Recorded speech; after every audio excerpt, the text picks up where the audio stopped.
Assalamualaikum warahmatullahi wabarakatuh. Ito ang kwento ng buhay ng isang OFW dito sa Saudi Arabia. So makikita niyo po ito habang tayo ay paparating na sa bansang kung saan tayo mapadpad. So nakakalungkot na makita natin na paparating na tayo. Ito na ang ginagawa natin. Sa pagdating natin dito sa ibang bansa, lahat ay tinitiis kung anong meron.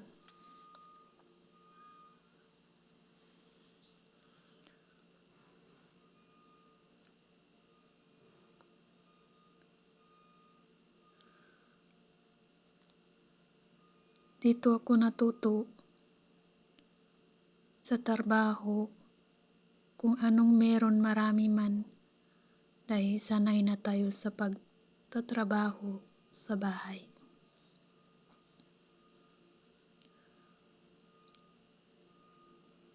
Basta hindi lang tayo masaktan, focus na lang tayo sa trabaho natin dito sa ibang bansa.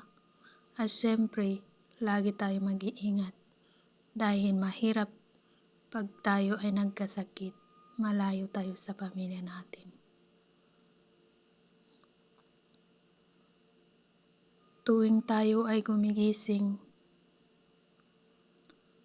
ang iniisip naman natin kung ano na naman ang trabaho bukas.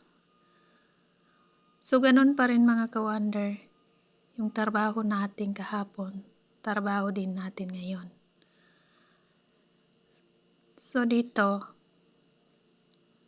ayan, everyday nasa kusina tayo. Hindi kagaya ng dati na pagtrabaho natin sa ibang lugar ay hindi masyado nagluluto. So dito,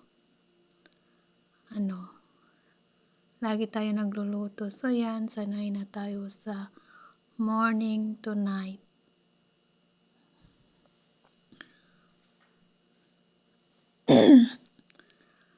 Kung ano man yung trabaho na nakuha mo, huwag mo ikahiya.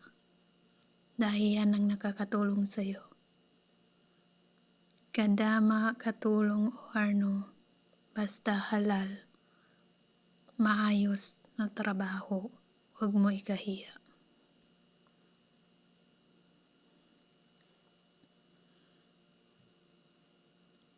Dito ako nagsimula kung paano ko lakasan ang aking loob. Noon, ang aking magulang, sabi niya, ako na ang mag-abroad. Sabi ko sa sarili ko, ako na lang. Ayaw ko na mahirapan kayo. So nakapag-desisyon ako na ako na lang ang mag-ibang bansa hanggat kaya ko. Pero wala tayong magawa dahil naiwan tayo. So alhamdulillah, umabot tayo sa puntod na ganito ay lumalakas din ang loob natin. At ayaw nating sumuko hanggat hindi natin makukuha yung kinakailangan natin. More sabar, pakalando katigin so sabarang ka. Uming karikad sabar, na di ka makagot sa solan, ataw kasagay, na niyanang ka maddalo, na mulyakon. Uway, na niya panggula na tao, na padzabar. Apyangin, kahit anong ibabato ng mga amo mo sa'yo na bad word na salita, ay adzabari ka. Katuwa sub kinuatan mo siya, nalangon apadzabaran. Lahat tinitiis. Basta tayong mga OFW, lagi po tayong mag-iingat sa trabaho natin. at aalagaan din natin yung sarili natin para hindi tayo magkasakit. Mahirap na pag nagkasakit tayo dito sa ibang bansa, malayo tayo sa pamilya natin. Sarili pa rin natin yung mauutosan natin kahit may sakit tayo. So habang tapos na tayo sa baba, so andito tayo sa taas, naglilinis, nag-start ang babae. So yan, konting oras na lang, babalik na naman tayo sa baba at tayo ay kukuha ng isda dito sa taas.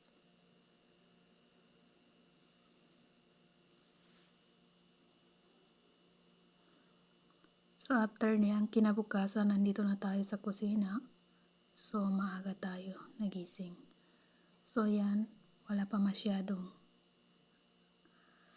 inuugasan kasi katatapos lang nila kumakain ng breakfast. So yan, after yan, ginabi na. So nagpainit tayo ng pagkain nila para maibigay natin sa kanila. Para maaga siya magkakain at maaga din tayo makapagpahinga.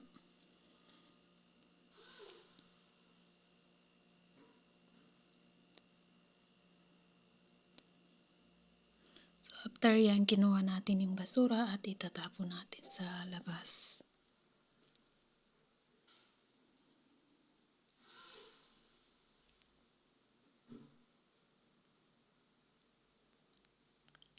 So kinabukasan, andito na tayo sa kusina at tayo ay nagwawalis. So panoorin nyo kung anong nagaganap ngayon.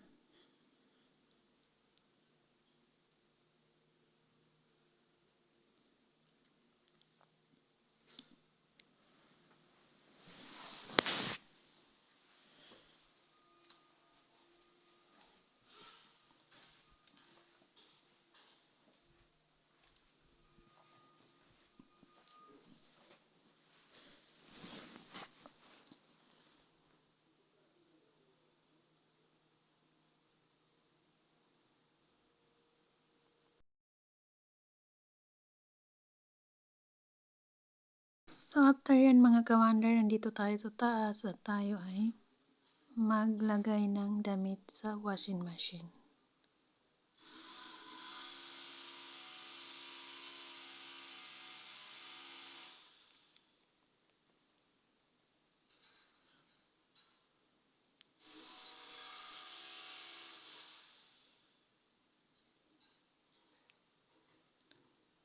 So konting oras na naman ay bababa naman tayo at tayo ay magluluto ng dinner. So yan, nag-prepare na tayo para makapunta na tayo sa first floor. So yan, habang hindi pa tayo nakababa, so maglilinis muna tayo.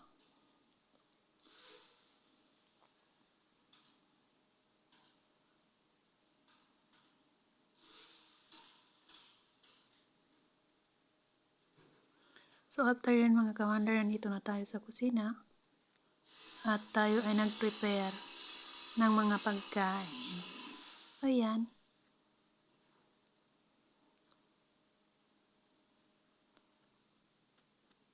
So yan, tapos na tayo magluluto. So titingnan natin at i-check natin kung naluluto na ba siya. So ito yung ginagawa ko everyday mga ka-wonder. Morning and night dohor. So yan.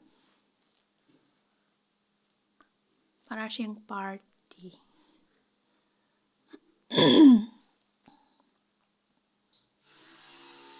Kapag hindi ka sanay sa trabaho na ganito, marami kang mapapaisip. So ako sanay na ako sa mga ganitong trabaho. So ang gagawin na lang nating mga ka-wonder, kapag first time ka, bilis-bilisan mo lang yung trabaho para maaga ka makapagpahinga. So yan ang ginagawa ko. So yan, magpupunas tayo ng mesa at tayo ay patapos na.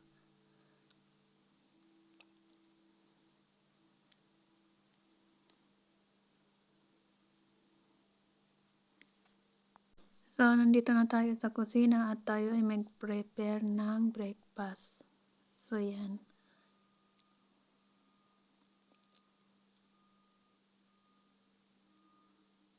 So, after yan, kukunin natin yung mga kinakailangan nila at dapat ilagay sa mesa.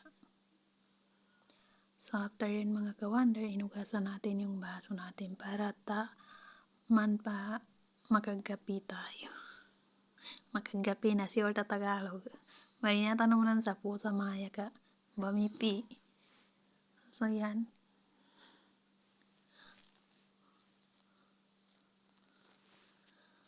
So, habang hindi pa dumating yung oras natin, ay maminsa tanong muna. Para makapasad tanong mo ng magalugan, nambalinganan tanong. Mayroon ba sa maya? Ito yung trabaho natin dito. So, unti-unti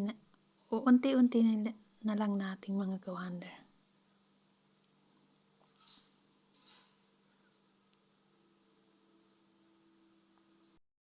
So, after yan mga ka-wonder, andito tayo sa baba at tayo ay naglilinis ng mga sibuyas. So, yan.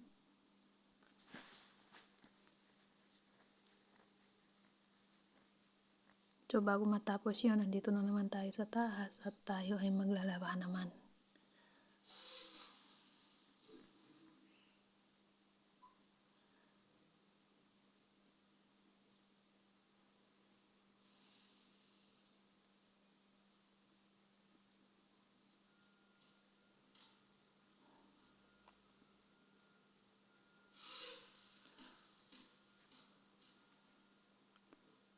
So, yun mga ka-wonder. Habang hindi pa tayo tapos, tayo ay magbamap muna.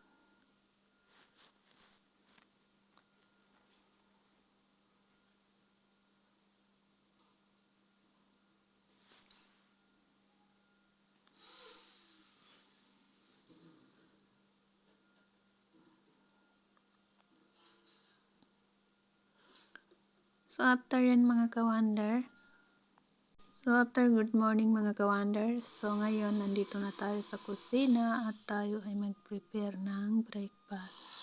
So, yan, ready na tayo at tayo ay patapos na at tayo ay mag-prepare na sa mesa. So, yan mga ka-wonder.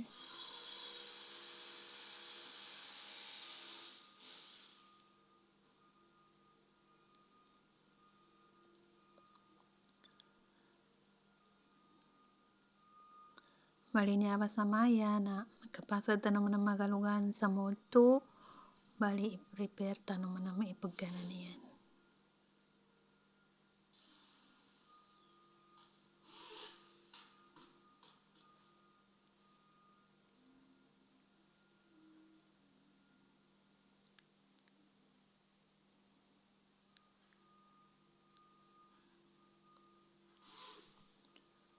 So, after yan mga ka-wonder at tayo ay nag-uugas ng kinakainan nila. At tapos na din tayo mag-ugas ng mga plato.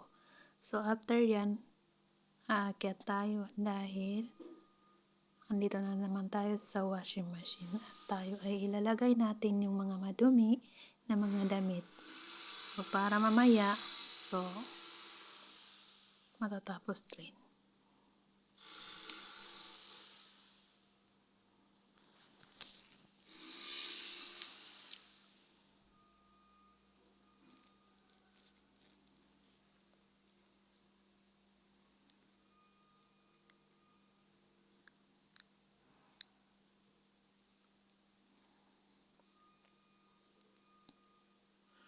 So, after yan, mag-plancha muna tayo.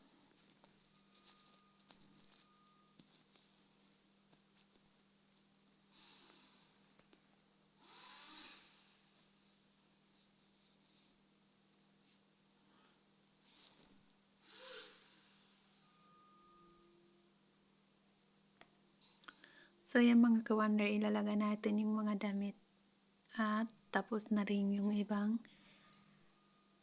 inabhan natin. So ito yung ginagawa ko pag umakyat ako sa taas, naglagay ako ng damit sa washing machine. Pagdating ko o pagbalik ko, so tapos na. Balinya pa sa maya na niya tanong mo na sa pulo ka pamipitan. Ay tama na rin pang pasar, digawa sa oras sa kapambabata no, balinya pa sa maya. Wali ko ang tanong ka kuang idra itano.